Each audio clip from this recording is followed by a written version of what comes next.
まで編まなかったんだろうくらいに何枚編むんだって感じですけど、小さなセーターから巨大な帽子までアートのような緻密な模様、週1枚だったら260週かかるってことじゃないですか。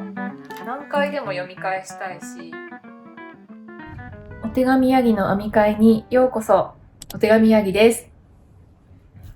編み会動画という一ジャンルとして、このチャンネルの中でおしゃべりの会の動画を分けてみようかなという試みで、とりあえずおしゃべりをメインにする動画の回をお手紙ヤギの編み会って名付けてみました。去年ね、私いつも台本をすごいきっちり作ってから撮影するっていう話をおしゃべりの動画で上げたことがあったんですけど、その動画の反応で結構温かいコメントをいただいて、本当に嬉しかったんですけど、自分で後から見返してみて、やっぱりちょっとおしゃべりが拙いなっていうのをね、反省して、ということで、今日はメインに編みながらおしゃべりをしていくっていう感じの動画になるんですが、動画の流れとしては大まかに今日編むもののご紹介をまず最初にして、それで完成したものが1点あるので、完成したもののご紹介をするのと、あと、購入品紹介を12月に買ったものになるんですけど、去年の2023年の12月に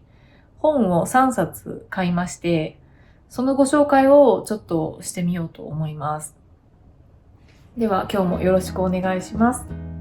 ということで、今日編むものなんですけど、もう見えてるこちら。この編み地だけでもうわかるっていう方もいらっしゃるかと思うんですけど、これ YouTube のチュートリアル動画から編んでいるもので、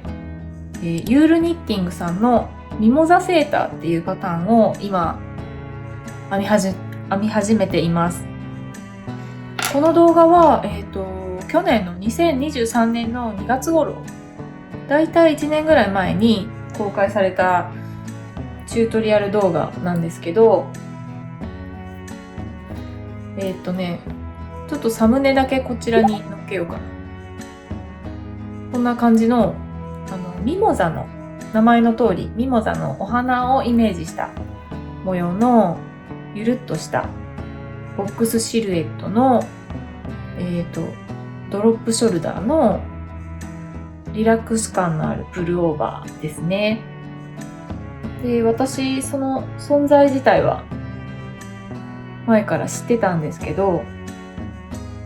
なんかこう、ユールニッティングさんのパターンって、私の世代はあんまりターゲットじゃないのかなっていうか、なんとなくそんな風に思っていて、似合わないかもしれないなって思って見てるだけだったんですけど、なんかお正月の間にね、フリーパターンで編める可愛いウェアないかなと思っていろいろ探してた中で、ユールニッティングさんのミモザセーターの動画を改めてこうじっくりと見てみたら、すごい可愛いなって思って、やっぱりなんで今まで編まなかったんだろうくらいに思って編んでみることにしました。で、ミモザセーターはこのね、ミモザ柄って言うんですかね、このカノコ編みの配置の仕方でミモザのこうこんもりした感じを表現したつぶつぶした模様が可愛いんですけど、シルエットとしてはほぼほぼまっすぐに編んでいくだけで、すごい初心者にフレンドリーなパターンなんですよね。で、このミモザの柄が首元のギリギリのところまで入っていて、で、切りっぱなし風の裾の端の仕上げが可愛いなって思いました。で、裾は前後差があるようなデザインになっています。これが指定糸がダルマメリノスタイルっていう並太の糸なんですけど、私は今回はそれの代わりにこの工業紙を使っています。これは丸安毛糸の夏市で購入してきた毛糸で、これはバルーンミックスっていう 7.2 番手の糸なんですね。で、素材はちょっと今何だったか思い出せないけど。で、これを、ナバホ編みっていう、この一玉から糸玉を分けずに1本から3本取りにできるっていう、技を使って、3本取りで編んでいってます。これがね、パターンのゲージの横7模様分の21目かける縦4模様分の32段がだいたい10センチ角になるっていう。これが、3本取りでだいたいそんな感じに近いゲージに合わせられたので、あと色もちょうどよく黄色だったので、これを使うことにしました。これがサイズ展開としてはワンサイズなんですよ。ゆったりめの M サイズっていう。でもこれ仕上がりの、身幅がね62センチっていうことで結構大きくて、一応別動画に分かれてるんですけど、サイズ調整の仕方も解説されてます。その別動画の方で着丈と身幅と首周りの変え方と、あとベストにアレンジする、袖がないベストのアレンジっていうのも紹介されてたりするので、サイズ調整は可能なんですけど、でもワンサイズの身幅62センチでも、入らないことはないかなって思ったし、とりあえずそのサイズ調整をせずに編んだものをここで披露させてもらえば、私と同じぐらいの体型の人にとっても着用イメージで参考になるのかなと思ったので、あえてアレンジはせずに指定通りのゆったりめの M サイズで編んでみようと思っています。っていうか編み始めています。ちなみに私の体型の参考としては、ユニクロで洋服を買うときはいつも XL サイズです。そこからどれぐらいの体型か想像していただければと思います。で、次は完成したものがあるので、完成報告をしようと思うんですけど、それがこちらです。何枚編むんだって感じですけど、うちニットさんの、ソフィースカーフを冬糸で編んだバージョンができました。こんなソリッドなグレーの色で編んでみました。今回は何回も紹介しているんですけど、一応またパターンについてざっくりご紹介しておくと、ソフィースカーフは2022年の7月にリリースされたパターンで、この通りガーター編みメインの本当にシンプルなスカーフなんですが、こんな感じのね、ちょっと巻いとこうかな。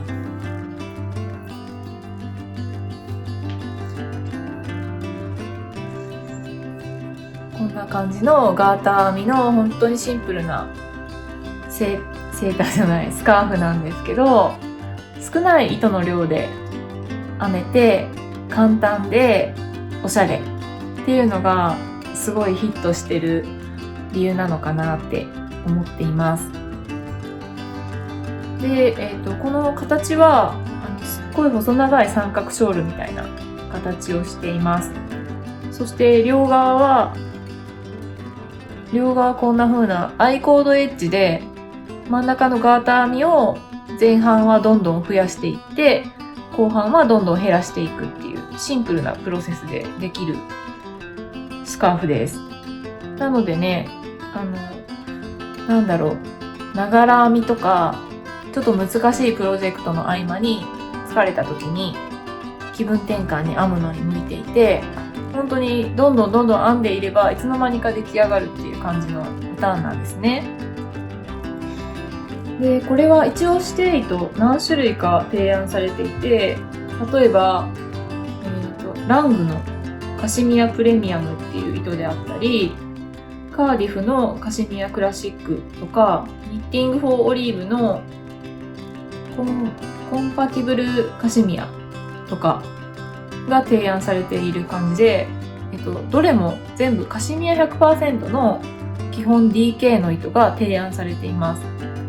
これは多分糸量が少なくて済むので、その分素材をちょっといい素材にしてみましょうかみたいなコンセプトというか趣旨なのかなって思います、個人的には。で、私もたまたま家にあったカシミヤセーブルっていう、おそらく工業紙の残紙なんですけど、これを編んだ余りがこれぐらいになったものなんですけど、これをね、以前神戸を旅行した際に通りがかりのお店で偶然見つけた品物で、これが一応こんな感じでついてたんですけど、カシミヤ 80%、ウールのセーブルが 20% っていう組成になっていて、これが1玉 40g の320メートルっていうのが、2個入りで1000円ぐらいだったんですよ。これ結構安いと思うんですけど、それで番手が2/16ってことなので、多分、8番手ぐらい、極細ですね。モヘアぐらいの極細のウエイトの糸なんですけど、これを2本引き揃えるとだいたいフィンガリングぐらいの太さになったので、それで指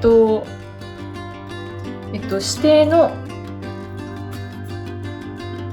のゲージが22目42段が10センチガーター編みでっていうことなんですけど、これがUS4 号の 3.5 ミリで編むとだいたいそのぐらいのゲージが出せたので、 US4 号で2本取りで編んだんですよ。で、ソフィースカーフは一応サイズ展開が2種類あって、スモールとラージってあるんですけど、仕上がり寸法が長さが80センチと102センチっていう2つのバージョンがあるんですね。まあ単純に段数を増やすっていうだけだと思うんですけど、それが指定の長さにはなっているんですけど、このパターンのいいところはいかようにもできるっていうことなので、私はこのね、糸に2玉しかないので、できれば使い切りにしたいなと思って重さを測りながら、だいたい半量を使ったところで減らし目のパートに移るっていうことにして、なので長さは成り行きになっています。で、仕上げはちょっとカシミヤなので軽く縮重をかけたらいい感じになるかなと思って、ちょっと水通しの時に軽くゴシゴシしてみたんですけど、こんな感じですね。やっぱり風合いが出ますね。あったかいです。それで軽いし、それで結局使い切りを目指した結果、これが長さがどれぐらいになったかというと、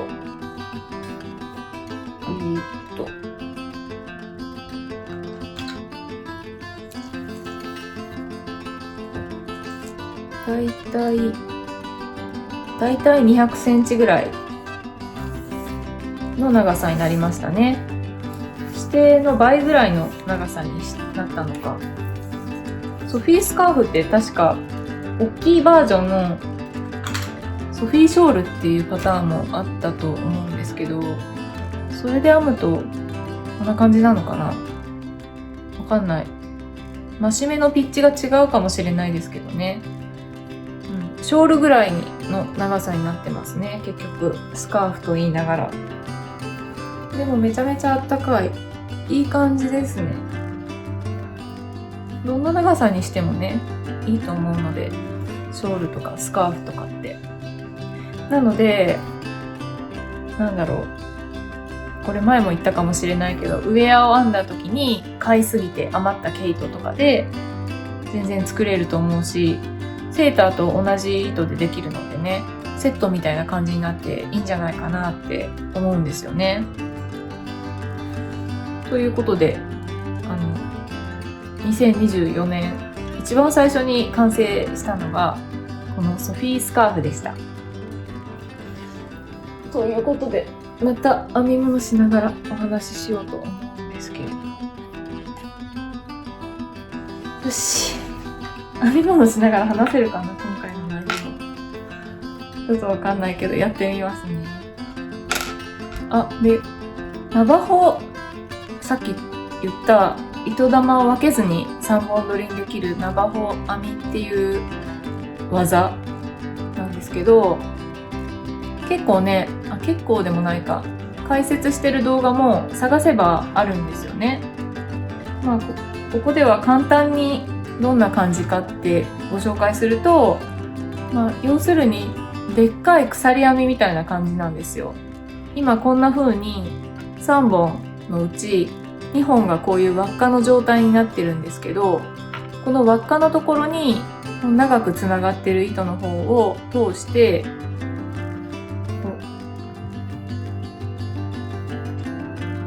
ぐいーっと長く引っ張って編んでいって、また輪っかが小さくなってきたらまたそこにつながっている方の糸を通して輪っかにするっていう感じで3本取りで進んでいく感じです。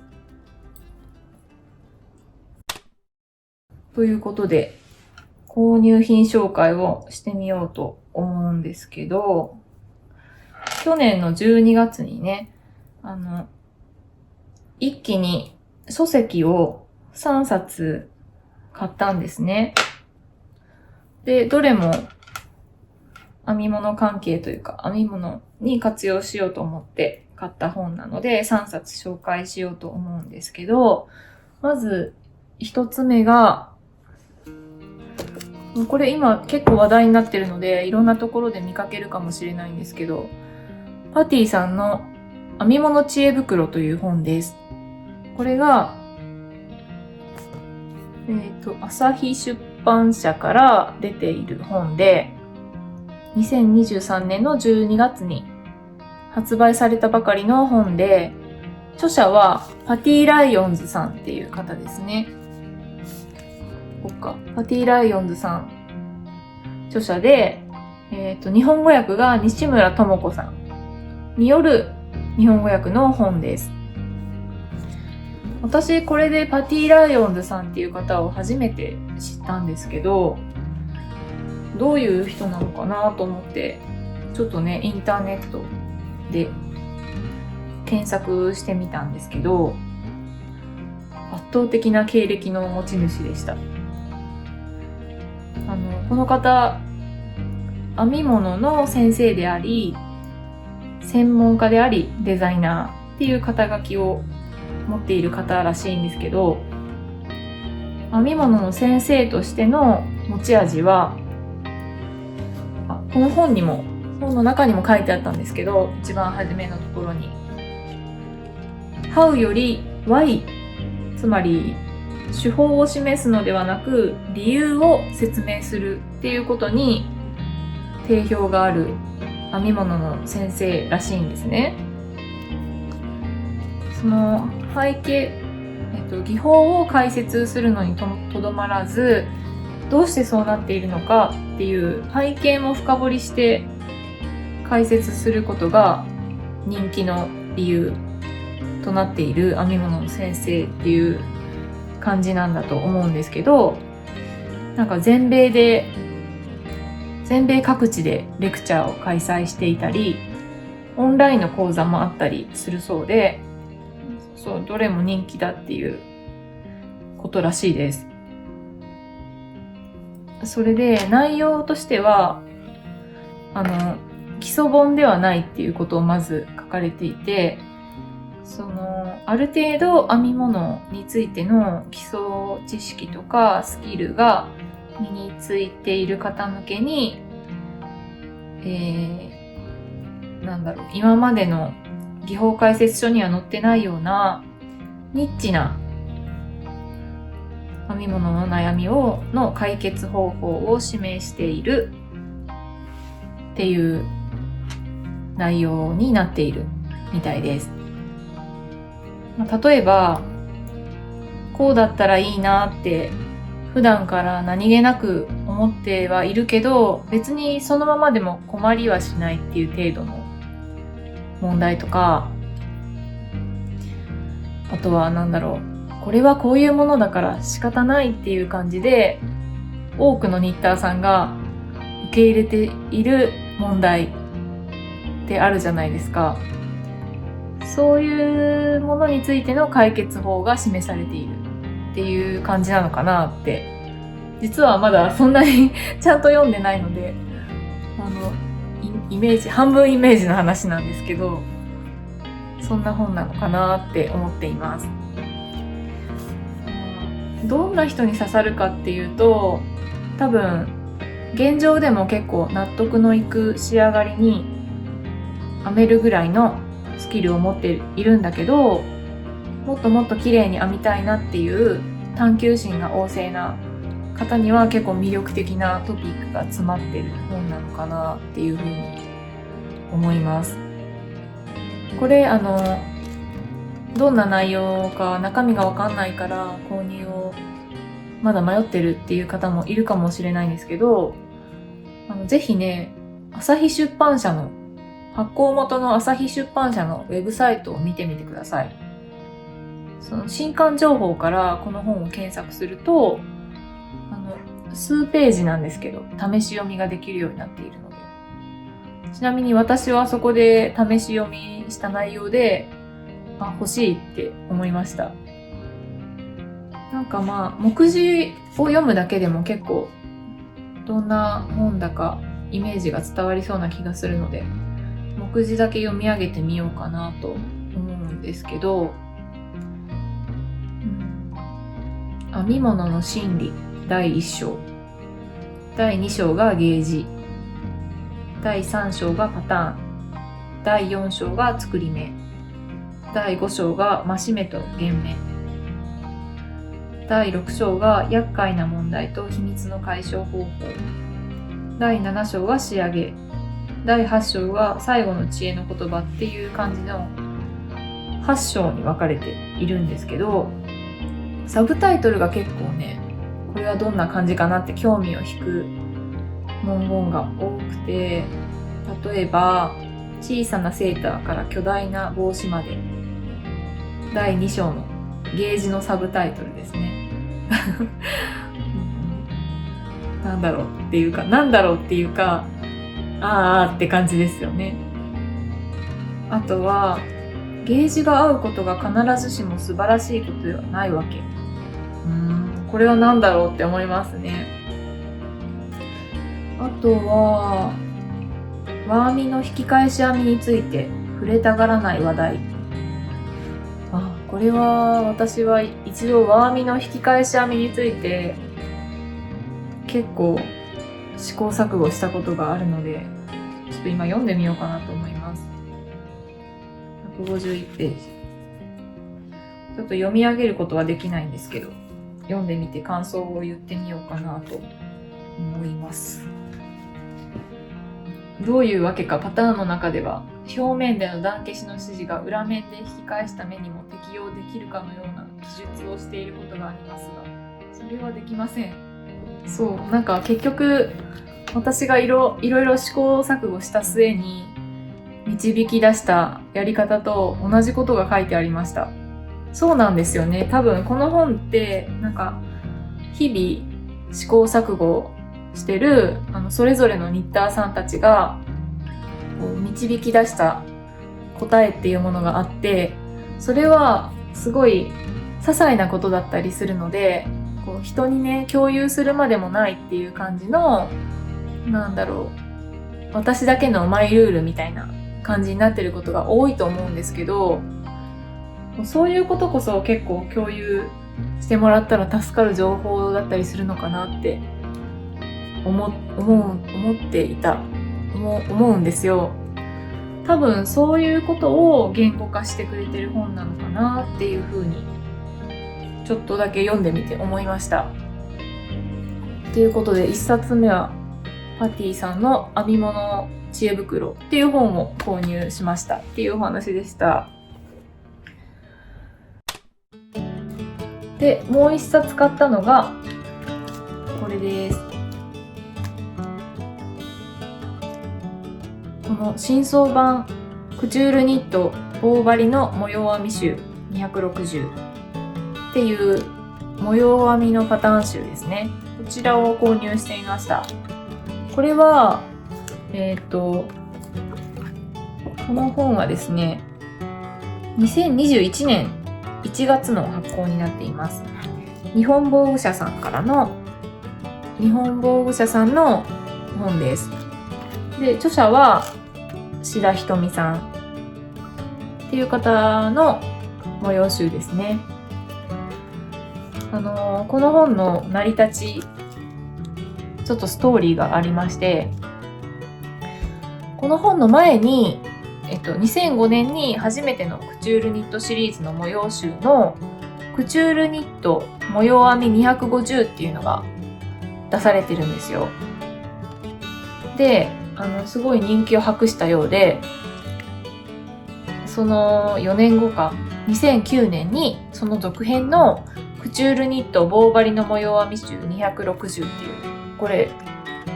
は新装版だけど、2009年にまず初版が続編として出されました。で、この本はその模様編み集260にさらに詳しい解説と、このカバーの写真の編み図を追加した新装版っていうことになっています。この志田ひとみさんによるクチュールニットシリーズっていうのが20年ぐらい続いてる作品集のシリーズがあるんですけど、そのクチュールニットシリーズの作品から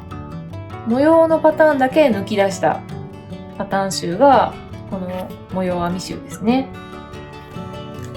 で、この本はどういう構成になっているかというと、7つの大分類になっていて、透かし模様と地模様と交差模様とパネル模様。パネル模様っていうのは身ごろのこう真ん中に来るようにレイアウトされた左右対称の模様ですね。あとは模様編みのアレンジっていうのは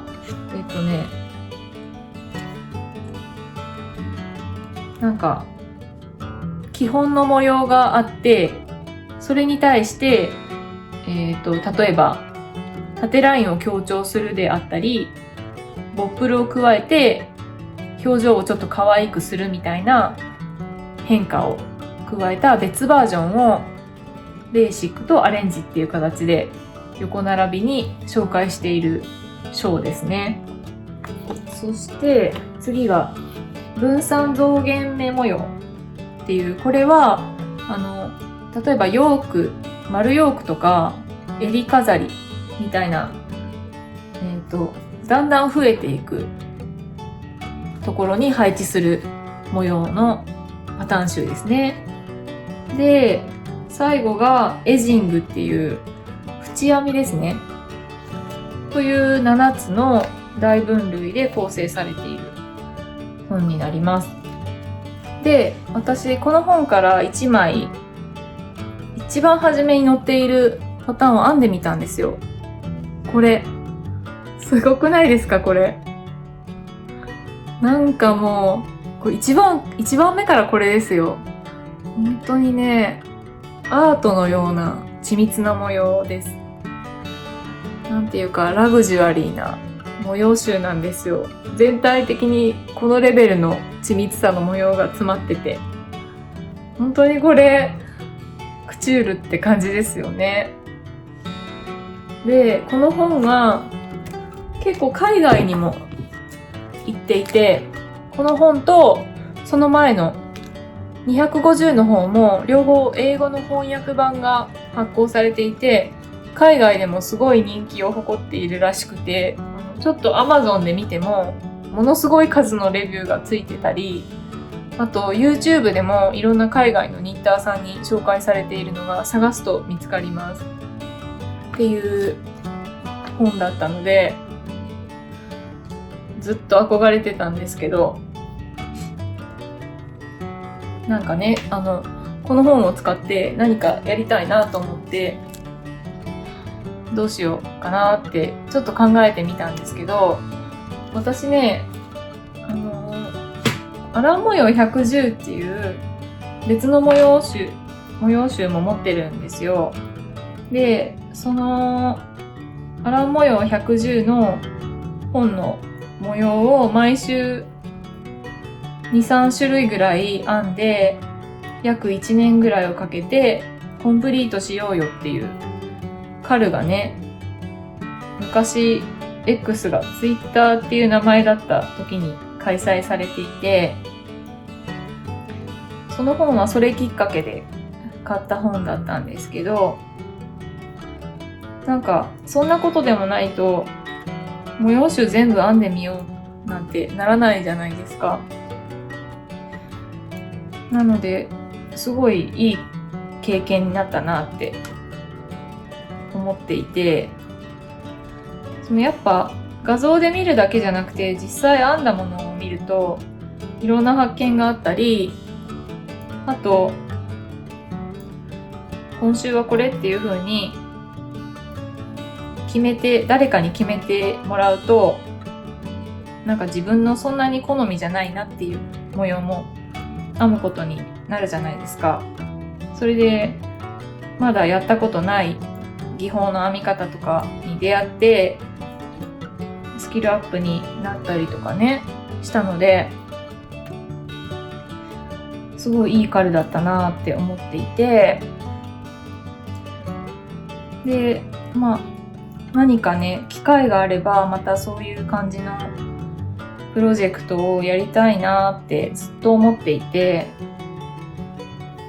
もしやるとしたら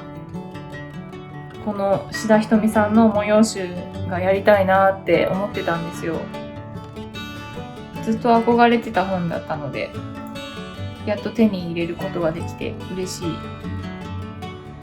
で、カルみたいに、週1枚ぐらいロングスパンのプロジェクトでやれたらいいなって思ってるんですけど、でも260も模様があるんですよね。だとしたら週1枚だったら260週かかるってことじゃないですか。260週って何年だ？1年が52週だからだいたい5年ぐらい5年めっちゃ長いですね。ちょっと5年はかけすぎかな。じゃあ週2枚だとしたらその半分だから2年半ぐらいか。それでも結構長いですね。週3枚だとしたら週3枚だとしたら、80週ちょいぐらい。ってことは、1年半ぐらい？そっか。でも週3枚とか無理じゃないですか。無理ですよね。週3種類編む。いや、このレベルの週3枚編むのって結構きついな。じゃあ週1種類か2種類ぐらいを目標にやりたいと思います。週1種類か2種類だったらまあ3年ぐらいかかるかな。気の長いライフワークみたいな感じですね。じゃあ最後3冊目に買った本ですけど、これは編み物とは直接関係はないんですけど、個人的には編み物に活用しようと思って買った本なのでご紹介してみますね。こちらのこれはミナ・ペルホネンのテキスタイルっていう本なんですけど、これが文化出版局から出されている本で、見えますか？文化出版局から出されている本で、著者はミナ・ペルホネンで、2015年の5月に発売されている本ですね。これはどういう本かというと、ミナ・ペルホネンってもう言わずと知れた大人気のテキスタイルブランド。そのミナ・ペルホネンが2005年に3冊の作品集を出してるんですよ。それがミナ・ペルホネンの織っていう本と、ミナ・ペルホネンの刺繍っていう本と、ミナ・ペルホネンのプリントっていうこの3冊の本を2005年に出してるんですけど、この本はその3冊をギュッと1冊にまとめた新装版として出された本っていう位置づけなんですね。で、どういう内容かというと、さっき言った通り、ミナ・ペルホネンの、織と刺繍と、プリント、ブランド創立以来10年余りの間に発表されたテキスタイルの図版がぎっしり詰まっている本っていう感じになっています。なので、本の構成は織の図版集と刺繍の図版集とプリントの図版集が順番に載ってる感じになってるんですけど、その各分類の最後に模様についての細かな情報がこんな感じでまとめられているページもあります。で、このページはどんなことが書いてあるかというと、模様の名前と素材と、あと発表された時期と、この模様ができた背景にあるストーリーとかエピソード的なものがちょこっと書き添えられてるっていう感じです。この本どういうきっかけで知ったかというと、なんとなく気になって図書館で借りて読んだっていうのが初めてだったんですけど、この本当に図版がね、やっぱすごい魅力的で、何回でも読み返したいし、添えられてる情報もじっくり見たいなって思ったんですね。その図書館で借りて読んだ時に。なので、これは手元に置きたい本だなと思って今回購入してみました。もうね、編み物にどういう風に活用しようと思っているかというと、例えば自分用のオリジナルの何か編み込み模様のセーターとかを編もうってなった時の編み込み模様の参考であったり、あとは配色もすごい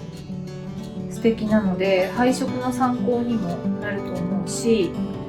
あと最後に付けられてる文章もね、結構じっくり読むと読み物として面白いんじゃないかなって思うんですよね。ちらっとご紹介してみると、難点っていう模様に対してどんなことが書かれているかっていうと、まだまだ柄作りに慣れていない頃で柄を組み込むのに苦労したのを覚えている。その分愛着のあるモチーフになったっていうね、日記みたいな感じの文章が書かれていて、なんかデザイナーのその時の心情とかもね見えてくるみたいで面白いですよね。これもね、何かしらの形で編み物に活用できたらいいなと思って購入してみました。ということで、今日も全然進めなかった。1段しか進めなかったけど、今日はこの辺で終わりにしようかなと思います。最後までお付き合いいただいてありがとうございます。また次の動画でお会いしましょう。さようなら。